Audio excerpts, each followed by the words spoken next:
Operation തൂഫാൻ കേരളത്തിൻ്റെ അങ്ങുമിങ്ങോളം അലയടിക്കുന്നൊരു കാലഘട്ടമാണല്ലോ. 1.5 പതിറ്റാണ്ടായി കേരളത്തിലെ മദ്യലഹരികളുടെ വ്യാപനത്തെക്കുറിച്ച് വാതോരാതെ പ്രസംഗിക്കുന്ന ഗാന്ധിദർശൻ പ്രവർത്തകർ ഇപ്പോൾ സന്തോഷം കൊള്ളുകയാണ്. കുറച്ച് വർഷങ്ങൾക്ക് മുമ്പേ KPCC ഓഫീസിൽ ഒരു പുസ്തക പ്രകാശന ചടങ്ങിൽ ഞാൻ മദ്യത്തിനെക്കുറിച്ച് സംസാരിച്ചു കൊണ്ടിരിക്കുമ്പോൾ എൻ്റെ പ്രിയപ്പെട്ട നേതാവ് ആൻ്റണി ലഹരി എന്നും കൂടി പറയും മാഷേ എന്ന് പറഞ്ഞു. ഞാൻ അതുകൂടി ചേർത്ത് വീണ്ടും പ്രചരണങ്ങൾ ഞങ്ങൾ ആരംഭിച്ചു.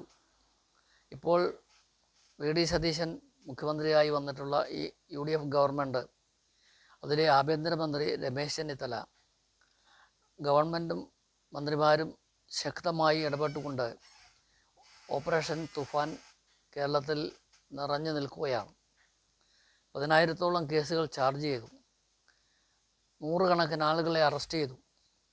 ഏറ്റവും ഒടുവിൽ അധ്യാപികമാരെ പോലും ലഹരി വസ്തു വിറ്റ് ലക്ഷങ്ങളുണ്ടാക്കി ജയിലിലായിരിക്കുകയാണ്. ഒരു നല്ല തുടക്കമാണ്. വർഷങ്ങൾക്ക് മുമ്പേ ആരംഭിക്കേണ്ടതായിരുന്നു. പക്ഷേ എപ്പോഴെങ്കിലും ആരംഭിച്ചതിൽ ഗാന്ധിദർശൻ സമിതിയുടെ പ്രവർത്തകർ സന്തോഷം കൊള്ളുകയും അതിന് മുൻകൈയെടുത്ത മുഖ്യമന്ത്രിയെയും ആഭ്യന്തര വകുപ്പ് മന്ത്രിയെയും അഭിനന്ദിക്കുകയും ചെയ്യുന്നു. ഒന്നുകൂടി ശ്രദ്ധിക്കാനുണ്ട്. ഇതിനാവശ്യമായ പ്രചരണം, പുതിയ തലമുറയ്ക്ക് ആവശ്യമായ പ്രചരണം, ഇത് ഞങ്ങൾ പറഞ്ഞിട്ടുള്ളതാണ്. കഴിഞ്ഞ ഗവൺമെൻറ് ഒന്നും ചെയ്തില്ല. ഈ ഗവൺമെൻറ്റിനോട് ഞങ്ങൾ അഭ്യർത്ഥിക്കുന്നു, ഗാന്ധിദർശൻ സമിതി അഭ്യർത്ഥിക്കുന്നത്, ലഹരിക്കെതിരെയുള്ള ക്യാമ്പയിൻ ഞങ്ങൾ കുറച്ച് നടത്തിയിട്ടുണ്ട്. അത് ചെറിയൊരു തോതിലേ ഉള്ളൂ.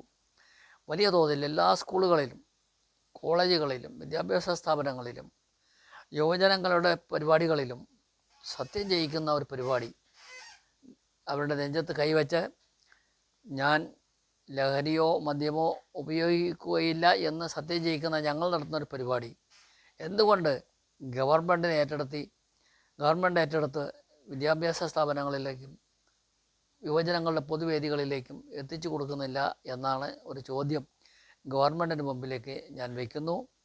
ഗാന്ധിദർശൻ സമിതി 100% ഈ കാര്യത്തിൽ സഹകരിക്കുന്നതിനും നമ്മുടെ സംസ്ഥാനം പൂർണ്ണമായും ലഹരി മുക്തമാക്കുന്നതിനുള്ള എല്ലാ ശ്രമങ്ങളിലും ഞങ്ങളുമുണ്ട്.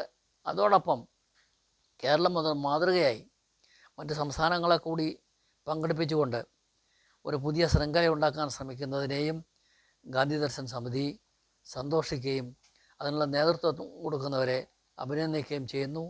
ഞങ്ങളുടെയും പിന്തുണ നിങ്ങളെ അറിയിക്കുന്നു.